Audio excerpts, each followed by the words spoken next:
Welcome to a new Footprints video. In this video, we're going to be talking about logs, how to extract them for the interface. In order to start with this, we're going to go to our administration page. On the left side, we have a column with all our system management tools. We're going to go ahead and select System Settings.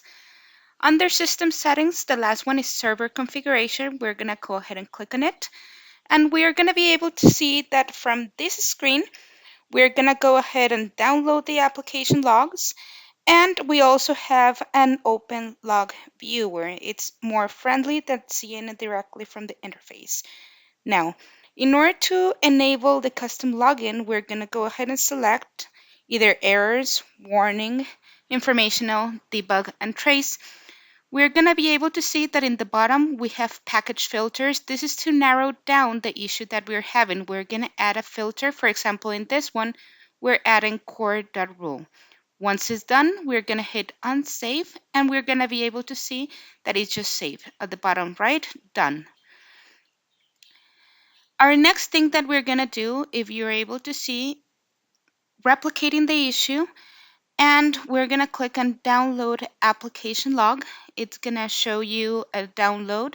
We're going to go ahead and just open it. We're going to be able to see that it just downloaded an open file. We have the way to just go ahead and click on open and see it directly on any note editor.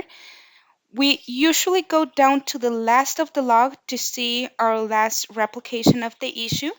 It should contain more details of what it's happening, where's the issue coming from.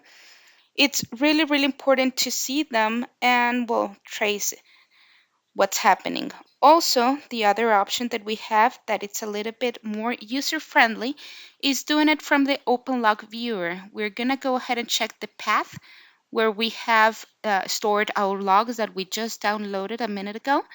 We're going to select the log, and we're going to be able to see it on the screen.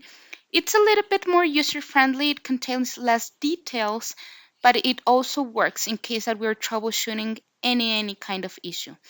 If we're able to see, I just filtered them directly on error, so it's just showing me errors.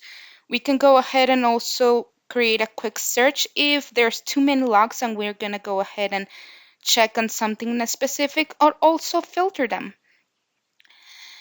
This is the way to go ahead and see them directly on the interface. Thank you so much for watching.